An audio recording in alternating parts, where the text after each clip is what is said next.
Prime Minister continues vaccination tour in sections of Trelawney and St. Andrew, updates in-person limit for places of worship, and announces the appointment of the island's first female head of the Jamaica Defence Force. You're watching Jamaica House Weekly. I'm Anthony Morgan. Consider that it protects you, it protects your community, and it allows you the freedom of travel. Prime Minister Andrew Holness making a case for more persons to take up the available COVID-19 vaccines. He made the call as he toured vaccination sites in northwest St. Andrew on Friday. Mr. Holness reasoned that vaccination is a way out of the COVID-19 pandemic, as schools would reopen, businesses would resume normal operations, and curfews and no-movement days would be a thing of the past.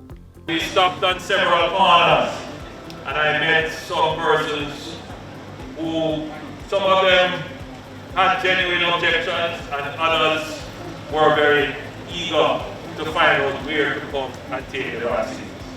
I spent in one location close to 1 hour having a reasoning, and I believe it was a productive reasoning. And we went into great details about vaccination and the impact of the lockdown. And I believe that we have made an impact, and I'm hopeful that we will see some movements in that area towards vaccination. The Prime Minister took the vaccination mobilization tour to Trelawney on Thursday. He told persons that government was working on a system of verifying the validity of the vaccination status of Jamaicans. The move comes amidst reports that the vaccination status of inoculated Jamaicans traveling abroad is not recognized. You went to you arrived into the foreign country and you presented your card. We will develop the appropriate system to ensure that there is the ability to validate that card. So your country, your destination of travel, will be able to verify on the Jamaican database that your vaccination is accurate and appropriate and validated. So whilst there are concerns, I wish to reassure the country that the way in which Jamaica has gone about its vaccination program places us in good standing for this kind of validation to take place.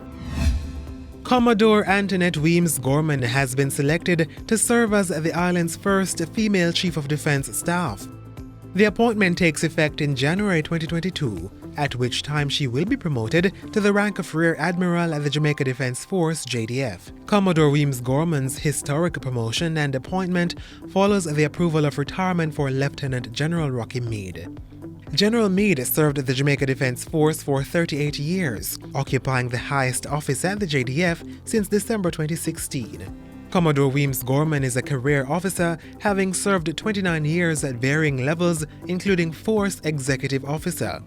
She holds a master's degree with distinction in National Security and Strategic Studies from the University of the West Indies Mona campus.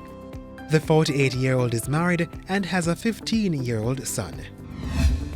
Before that, the Prime Minister announced an increase in the in-person limit for worship services. The amendment to the Disaster Risk Management Act will see no more than 50 persons being physically present during Saturday and Sunday worship, but only where the building can accommodate the amount at a minimum of 6 feet apart. Persons worshipping on Sundays, which is a no-movement day, will be allowed to attend church between the hours of 7 a.m. and 3 p.m. Authorized persons must have the form available for inspection by the security forces while traveling on Sundays. The in-person limit of 50 also applies to marriage ceremonies. However, the 20-person limit at funerals is still in effect. And that's it for Jamaica House Weekly. Be sure to join us next time for more of the news stories coming out of the office of the Prime Minister.